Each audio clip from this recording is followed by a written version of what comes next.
Assalamualaikum warahmatullahi wabarakatuh. Alhamdulillahi rabbil alamin. Wassalatu wassalamu ala asrafil mursalin Sayyidina Muhammad wa ala alihi wa sahbihi ajma'in. Amma ba'du. Dulur-dulur seiman, kali ini kita akan membahas ayat 19, 20, 21, dan 22 dari surat An-Nisa. Adapun terjemahan dari ayat 19 adalah sebagai berikut. Wahai orang-orang yang beriman, tidak halal bagi kamu mewarisi perempuan dengan jalan paksa, dan janganlah kamu menyusahkan mereka karena hendak mengambil kembali sebagian dari apa yang telah kamu berikan kepadanya, kecuali bila mereka melakukan perbuatan keji yang nyata, dan bergaulah dengan mereka menurut cara yang patut. Jika kamu tidak menyukai mereka, maka bersabarlah, karena boleh jadi kamu tidak menyukai sesuatu, padahal Allah menjadikan kebaikan yang banyak padanya. Adapun ayat 20 dari surat An-Nisa, terjemahannya adalah sebagai berikut. Yang artinya, dan jika kamu ingin mengganti istrimu dengan istri yang lain, sedang kamu telah memberikan kepada seorang di antara mereka harta yang banyak, maka janganlah kamu mengambil kembali sedikit pun darinya. Apakah kamu akan mengambilnya kembali dengan jalan tuduhan yang dusta dan dengan menanggung dosa yang nyata? Selanjutnya terjemahan ayat 21 adalah sebagai berikut. Dan bagaimana kamu akan mengambilnya kembali, padahal kamu telah bergaul satu sama lain sebagai suami istri. Dan mereka, istri-istrimu tersebut, telah mengambil pelajaran yang kuat, yaitu ikatan pernikahan dari kamu. Maksudnya telah mengambil perjanjian yang kuat, yaitu ikatan pernikahan dari kamu. Sedangkan terjemahan ayat 22 adalah sebagai berikut. Dan janganlah kamu menikahi perempuan-perempuan yang telah dinikahi oleh ayahmu, kecuali kejadian pada masa yang telah lampau. Sungguh perbuatan itu sangat keji dan dibenci oleh Allah, dan seburuk-buruk jalan yang ditempuh. Demikian antara lain terjemahan dari ayat 19, 20, 21, dan 22 dari surat An-Nisa. Berkaitan dengan ayat-ayat tersebut di atas, maka Al-Bukhari rahimahullah meriwayatkan dari Ibnu Abbas radhiyallahu anhuma, yang artinya, hai orang-orang yang beriman, tidak halal bagi kamu mempusakai wanita dengan jalan paksa. Itu adalah terjemahan dari kalimat dari ayat 19 surat An-Nisa. Selanjutnya berkaitan dengan ayat tersebut, maka Al-Bukhari berkata, dahulu mereka bila ada seorang lelaki meninggal dunia, maka para wali si mayat adalah orang yang lebih berhak terhadap istri si mayat. Jika mereka mau menikahinya, maka mereka akan menikahinya. Jika mereka mau menikahkannya, maka mereka akan menikahkannya. Dan jika mereka tidak mau menikahkannya, maka mereka tidak akan menikahkannya. Jadi mereka, para wali ini, lebih berhak terhadap istri si mayat daripada keluarganya sendiri. Lalu turunlah ayat tersebut berkaitan dengan hal itu. Asar tersebut juga diriwayatkan oleh Abu Daud, An-Nasai, Ibnu Marduwih, dan Ibnu Hatim rahimahullah. Sebagai catatan bahwa hadis tersebut adalah dari Al-Bukhari nomor hadis 184 sampai 186 Fats, dan diriwayatkan juga oleh At-Tabari rahimahullah nomor 8869.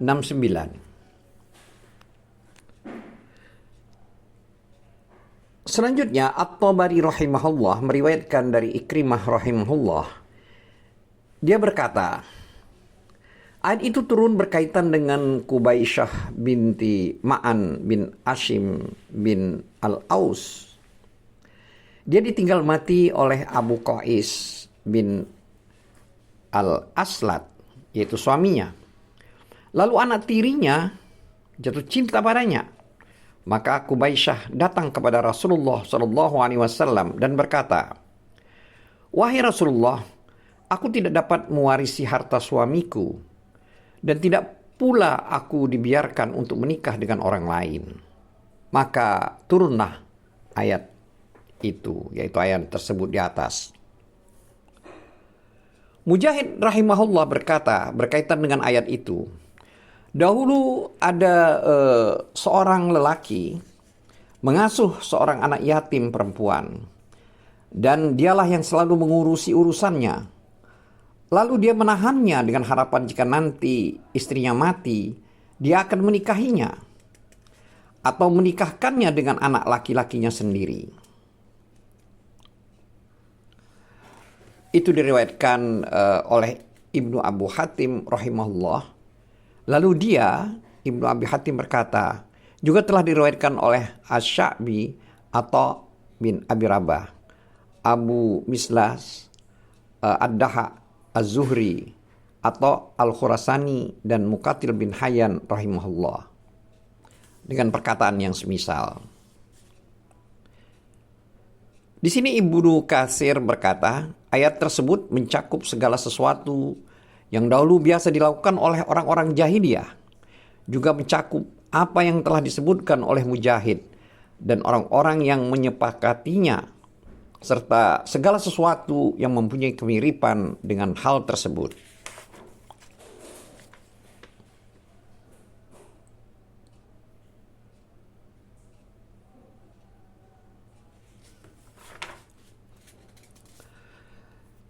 Selanjutnya, firman Allah Ta'ala yang artinya, dan janganlah kalian menyusahkan mereka karena hendak mengambil kembali sebagian dari apa yang telah kalian berikan kepadanya. Maksud dari ayat tersebut adalah, janganlah kalian menyusahkan dan menyulitkan mereka dalam pergaulan suami istri, agar mereka menyerahkan kepadamu seluruh yang telah kamu berikan kepada mereka sebagai mahar atau sebagiannya, atau agar merelakan salah satu hak yang wajib kamu tunaikan kepada mereka, atau sesuatu dari hal tersebut dengan cara paksa dan tekanan terhadap mereka. Selanjutnya firman Allah yang artinya, terkecuali bila mereka melakukan perbuatan yang keji yang nyata. Berkaitan dengan kalimat dari ayat ini, maka Ibnu Mas'ud, Ibnu Abbas, Sa'id bin Al-Musayyah, Sa'id bin Jubair, Mujahid, dan selain mereka mengatakan bahwa yang dimaksud dengan fahisyah, yaitu perbuatan keji, itu adalah perzinaan. Jadi maksudnya adalah bila istrimu tersebut berbuat zina, maka kamu boleh meminta kembali mahar yang telah kamu berikan kepadanya, dan kamu boleh bersikap sinis kepadanya sampai dia menyerahkan mahar itu kepada untukmu. Lalu kamu mengkuluknya, sebagaimana Allah telah berfirman dalam surat Al-Baqarah yang artinya, tidak halal bagi kamu mengambil kembali sesuatu dari yang telah kamu berikan kepada mereka, kecuali kalau keduanya khawatir tidak akan dapat menjalankan hukum-hukum Allah. Jika kamu khawatir bahwa keduanya, maksudnya suami istri tersebut, tidak dapat menjalankan hukum-hukum Allah, maka tidak ada dosa atas keduanya tentang bayaran yang diberikan oleh istri untuk menebus dirinya. Surat Al-Baqarah ayat 229. Selanjutnya Ibnu Abbas, Ikrimah, dan Ad-Dahak radhiyallahu anhum berkata, perbuatan keji yang nyata di sini maksudnya adalah pembangkangan dan kedurhakaan. Sedangkan Ibnu Jahir rahimahullah memilih bahwa hal itu mencakup semuanya, yaitu perzinaan, kedurhakaan, pembangkangan, kejahatan mulutnya, dan lain-lain sebagainya. Maksudnya bahwa semua hal tersebut membolehkan pihak suami bersikap sinis dan acuh kepada istrinya, agar si istri membebaskan seluruh haknya atau sebagian haknya yang masih ada pada tanggungan suaminya, lalu suaminya itu menceraikannya. Pendapat ini cukup baik. Selanjutnya firman Allah Ta'ala yang artinya, dan bergaullah dengan mereka secara patut. Di sini maksud dari atau makna dari kalimat dari ayat tersebut adalah, yaitu sampaikanlah perkataan kalian kepada mereka dengan sebaik-baiknya, dan perbaikilah perbuatan dan tingkah laku kalian terhadap mereka sesuai dengan kemampuan kalian. Sebagaimana kalian menyukai hal tersebut dari mereka, maka lakukanlah oleh kalian hal-hal yang serupa terhadap mereka.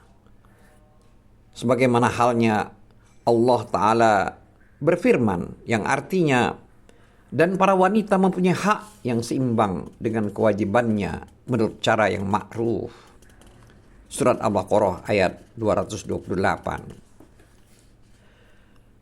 Selanjutnya Rasulullah SAW telah bersabda, yang artinya, orang yang terbaik di antara kalian adalah orang yang paling baik di antara kalian terhadap istrinya, dan aku adalah orang yang paling baik di antara kalian kepada istriku.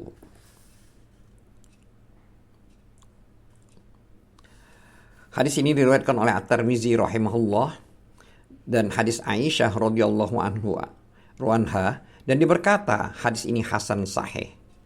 Juga diriwayatkan oleh Ibnu Majah rahimahullah dan hadis Ibnu Abbas radhiyallahu anhuma, dan isnadnya sahih. Dulur-dulur seiman, di antara akhlak Nabi SAW adalah beliau sangat baik dalam bergaul, selalu tersenyum dengan mesra dengan istrinya, bersikap lembut kepada mereka, memberi mereka kelapangan dalam urusan nafkah, dan selalu membuat istri-istrinya tersenyum. Bahkan beliau pernah berlomba lari dengan Aisyah Ummul Mukminin radhiyallahu anha. Dengan cara itu beliau berkasih mesra dengannya. Aisyah radhiyallahu anha berkata, Rasulullah SAW pernah berlomba lari denganku dan aku berhasil mengalahkannya. Namun itu terjadi sebelum aku bertumbuh gemuk. Kemudian setelah aku bertumbuh gemuk, aku kembali berlomba lari dengan beliau dan beliau berhasil mengalahkanku. Lalu beliau bersabda, kemenangan ini untuk membalas kekalahan yang kemarin. Setiap malam seluruh istri Rasulullah SAW berkumpul di rumah yang padanya beliau bermalam. Lalu beliau makan malam bersama mereka di beberapa kesempatan. Lalu setiap dari mereka kembali pulang ke rumah masing-masing, beliau sering tidur bersama satu orang dari istri-istrinya dengan menggunakan satu selimut. Beliau melepaskan selendang dari kedua pundaknya dan tidur dengan sarung. Bila beliau telah melaksanakan sholat Isya, beliau masuk ke rumahnya untuk berbincang-bincang dengan istrinya sebentar sebelum tidur. Dengan cara itulah beliau SAW menggauli mereka. Allah Subhanahu wa Ta'ala telah berfirman yang artinya, sungguh telah ada pada diri Rasulullah itu suri teladan yang baik bagimu. Surat Al-Ahzab ayat 21. Selanjutnya Allah berfirman yang artinya, bila kalian tidak menyukai mereka, maka bersabarlah, karena barangkali kalian tidak menyukai sesuatu, padahal Allah menjadikan padanya kebaikan yang banyak. surat An-Nisa ayat 19. Makna daripada ayat tadi adalah barangkali kesabaran kalian dalam memegang mereka tetap sebagai istri kalian, padahal kalian tidak begitu suka kepada mereka, itu mengandung kebaikan yang banyak bagi kalian di dunia dan akhirat. Sebagaimana yang dikatakan oleh Ibnu Abbas radhiyallahu anhuma berkaitan dengan ayat tersebut. Maksudnya adalah, yaitu hendaklah suami tetap lembut kepada istrinya yang tidak disukainya itu, hingga dia dianugerahi seorang anak darinya, dan pada anak tersebut terdapat kebaikan yang banyak. Di dalam hadis yang sahih disebutkan, yang artinya, janganlah lelaki mukmin membenci wanita mukminah. Jika dia membenci suatu akhlak darinya, maka bila jadi dia senang dengan akhlaknya yang lain. Hadis ini diriwayatkan oleh Muslim dari hadis Abu Hurairah radhiyallahu anhu. Dulur-dulur seiman, selanjutnya firman Allah Ta'ala dalam ayat 20 surat An-Nisa, yang artinya, dan jika kamu ingin mengganti istrimu dengan istri yang lain, sedang kamu telah memberikan kepada seseorang di antara mereka harta yang banyak, maka janganlah kamu mengambil kembali daripadanya barang sedikit pun. Apakah kamu akan mengambilnya kembali dengan jalan tuduhan yang dusta dan dengan menanggung dosa yang nyata? Dulur-dulur seiman, ayat tersebut mempunyai makna antara lain, yaitu bila salah seorang di antara kalian hendak menceraikan istri dan mengganti posisinya dengan wanita yang lainnya, maka janganlah sekali-kali dia mengambil sedikit pun dari mahar yang telah dia berikan kepada istrinya tersebut. Yang pertama tersebut, meskipun mahar yang dia berikan itu berupa harta yang banyak. Di dalam ayat tersebut terdapat dalil yang menunjukkan akan bolehnya memberikan mahar dalam jumlah yang sangat banyak. Namun Umar bin Khattab radhiyallahu anhu pernah melarang memberi mahar dalam jumlah yang banyak. Lalu dia menarik kembali larangan itu. Sebagaimana Imam Ahmad rahimahullah berkata, Ismail telah memberitahukan kepada kami, Salamah bin Alqamah telah memberitahukan kepada kami. Dari Muhammad bin Sirin, dia berkata, aku telah diberitakan dari Abu Ajfa As-Sulami. Dia berkata, aku telah mendengar Umar bin Khattab radhiyallahu anhu berkata, ketahuilah, janganlah kalian berlebih-lebihan dalam memberi mahar kepada kaum wanita. Karena sesungguhnya jika mahar itu merupakan suatu kemuliaan di dunia atau suatu ketakwaan di sisi Allah, niscaya Nabi Shallallahu Alaihi Wasallam adalah orang yang lebih utama melakukannya daripada kalian. Rasulullah Shallallahu Alaihi Wasallam tidak pernah memberikan mahar kepada seorang pun dari istri-istrinya, dan tidak pula seorang pun dari putri-putrinya menerima mahar lebih dari 12 auqiyah. Sesungguhnya seorang suami benar-benar akan mendapat ujian karena mahar istrinya, sehingga dia tidak mempunyai rasa permusuhan terhadap istrinya dalam dirinya. Dan hingga dia berkata, aku terpaksa menggantungkan kirbahku untuk mendapatkannya. Asar itu juga diriwayatkan oleh Ahlus As-Sunan, yaitu Abu Daud, At-Tirmizi, dan An-Nasai, dan Ibnu Majah rahimahullah. Dan At-Tirmizi berkata, hadis ini hasan sahih.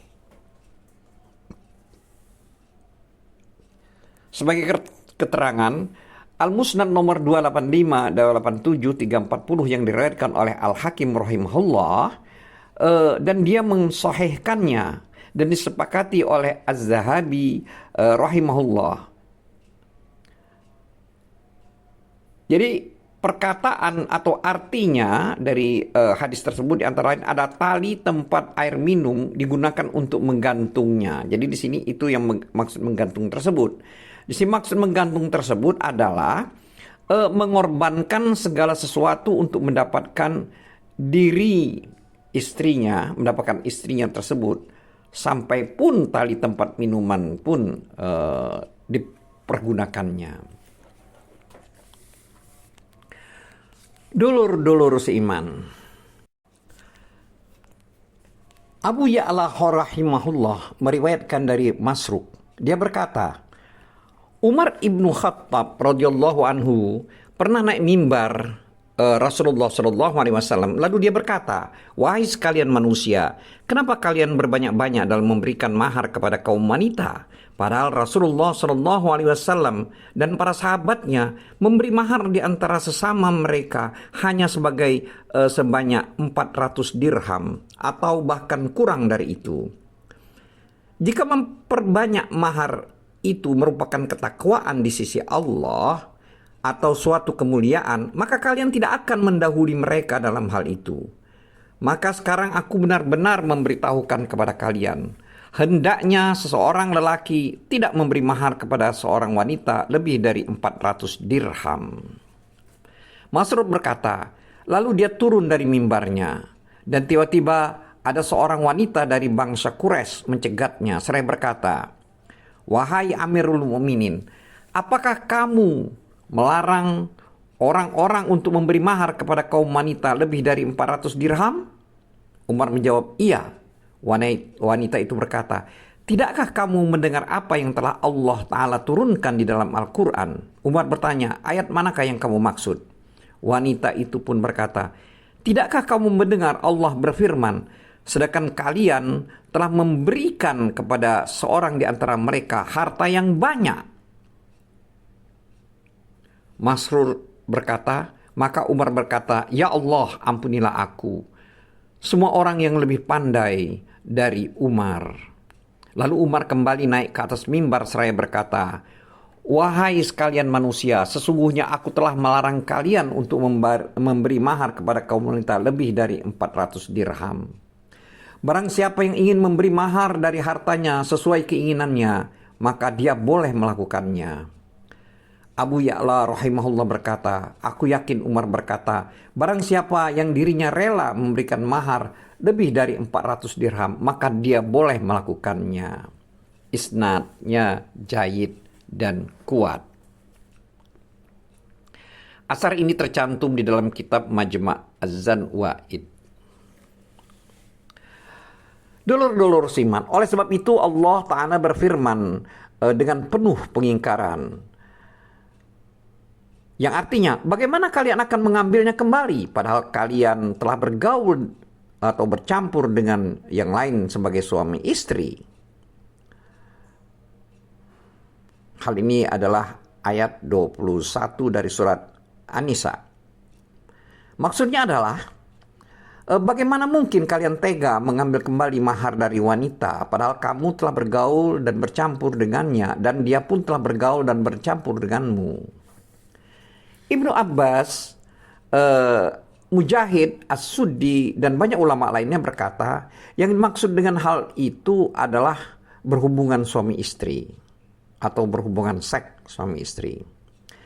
Di dalam kitab Sahih Al-Bukhari dan Sahih Muslim telah diriwayatkan bahwa Rasulullah SAW bersabda kepada pasangan suami istri yang melakukan li'an setelah keduanya selesai dari sumpah li'annya.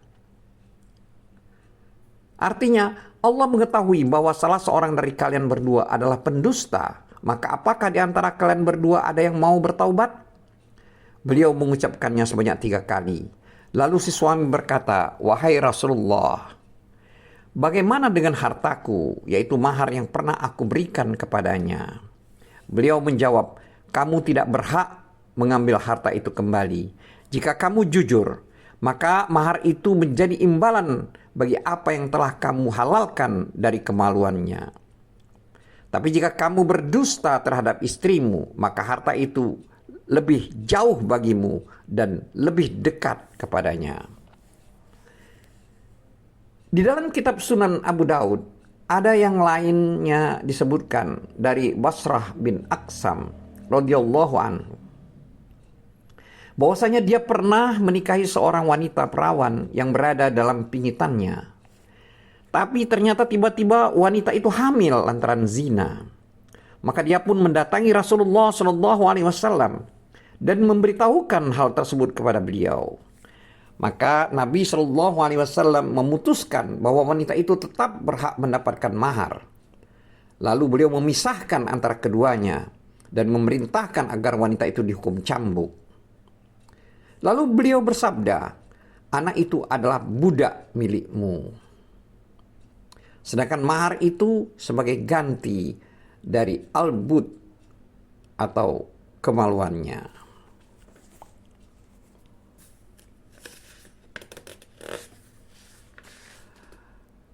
Dulur-dulur seiman, selanjutnya firman Allah yang artinya, dan mereka, maksudnya di sini adalah istri-istri kalian, telah mengambil dari kalian perjanjian yang kuat.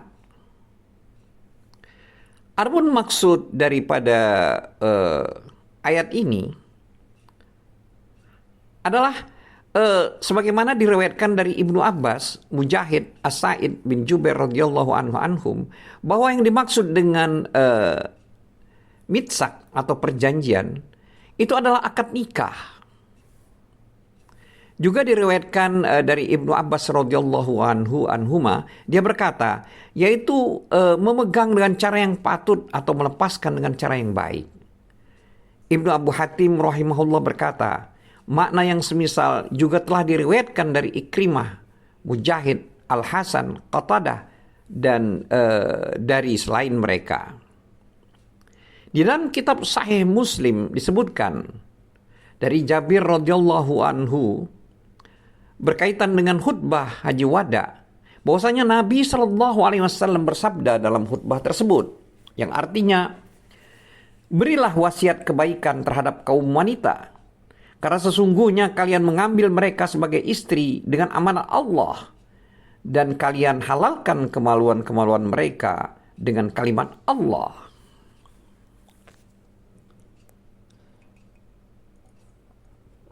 Dulur-dulur seiman, adapun firman Allah yang artinya, dan janganlah kamu kawini wanita-wanita yang telah dikawini oleh ayahmu, terkecuali pada masa yang telah lampau. Sesungguhnya perbuatan itu amat keji dan dibenci Allah, dan seburuk-buruk jalan yang ditempuh. Ayat 22 surat An-Nisa. Makna daripada ayat ini adalah Allah Ta'ala mengharamkan menikahi istri-istri ayah sebagai bentuk pemuliaan terhadap mereka. Jadi maksudnya di sini adalah ibu tirinya. Ini maksudnya adalah sebagai pemuliaan terhadap mereka, penghargaan dan penghormatan agar mereka tidak dikawini oleh anak-anak tirinya setelah kematian ayah. Sampai-sampai istri ayah haram dinikahi oleh si anak meski si ayah baru melakukan akad nikah dengannya. Itu adalah perkara yang telah disepakati, maksudnya ijma ulama. As-Suhaili rahimahullah mengklaim bahwa menikahi istri-istri ayah, yaitu ibu tiri, pada masa dahulu biasanya dilakukan di masa jahiliyah. Oleh karena itulah Allah berfirman yang artinya kecuali pada masa yang lampau. Itu maksudnya dari ayat 22 surat An-Nisa. Sebagaimana Allah berfirman yang artinya, dan diharamkan bagi kalian menghimpun dalam perkawinan dua orang perempuan yang bersaudara kecuali yang telah terjadi pada masa lampau. Itu adalah ayat 23 dari surah An-Nisa. Selanjutnya As-Suhaili berkata, hal tersebut pernah dilakukan oleh Kinanah bin Huzaimah, di mana dia menikahi bekas istri ayahnya, yaitu ibu tirinya sendiri. Lalu istrinya melahirkan anak lelaki, yaitu An-Nadar bin Kinanah. As-Suhaili berkata, beliau SAW bersabda, kamu dilahirkan dari hasil pernikahan yang sah. bukan dari hasil perzinaan. As-Suhaili berkata, itu menunjukkan bahwa hal tersebut dahulu diperbolehkan bagi mereka, karena sesungguhnya yang beliau maksudkan adalah bahwa mereka menganggap hal tersebut sebagai pernikahan yang sah.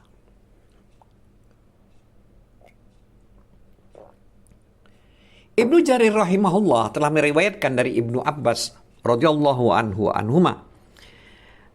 Dia berkata, dahulu orang-orang jahiliyah selalu mengharamkan apa yang diharamkan oleh Allah Ta'ala, kecuali bekas istri ayah atau ibu tiri, dan menggabungkan pernikahan antara dua wanita yang bersaudara. Lalu Allah Ta'ala menurunkan ayat yang artinya, dan janganlah kamu mengawini wanita-wanita yang telah dikawini oleh ayahmu. Surat An-Nisa ayat 22. Dan diharamkan bagi kalian menghimpunkan dalam perkawinan dua orang perempuan bersaudara. Sebagai keterangan dari hadis nomor 8938 dan isnadnya sahih, hadis ini juga diriwayatkan oleh Ibnu Al-Munzir rahimahullah sebagaimana yang disebutkan dalam kitabnya Ad-Dur Al-Mansur. Demikianlah halnya yang dikatakan oleh Atha dan Qatadah rahimahullah. Akan tetapi kisah Kinana yang dinukil oleh As-Suhaili rahimahullah itu harus diteliti ulang. Kesimpulannya adalah bahwa hal tersebut hukumnya adalah haram bagi umat Islam dan perbuatan yang amat sangat keji. Oleh karena itu Allah Ta'ala berfirman, yang artinya sungguh perbuatan itu amat keji dan dibenci Allah dari seburuk-buruknya jalan yang ditempuh. Surat An-Nisa ayat 22. Selanjutnya Allah Ta'ala berfirman yang artinya, janganlah kamu mendekati perbuatan yang keji, baik yang terlihat ataupun yang tersembunyi. Surat Al-An'am ayat 151. Juga Allah Ta'ala berfirman yang artinya, dan janganlah kamu mendekati zina. Zina itu sungguh suatu perbuatan keji dan suatu jalan yang buruk. Surat Al-Isra ayat 32. Sedangkan di dalam ayat tersebut di atas ditambahkan dan dibenci oleh Allah. Di sini maksudnya adalah suatu kebencian yang merupakan perkara itu adalah perkara yang besar di sisi Allah Ta'ala dan dapat menyebabkan kebencian anak terhadap ayahnya setelah dia menikahi bekas istrinya. Karena pada umumnya setiap lelaki yang menikahi wanita janda akan membenci bekas suami istrinya. Oleh karena itu,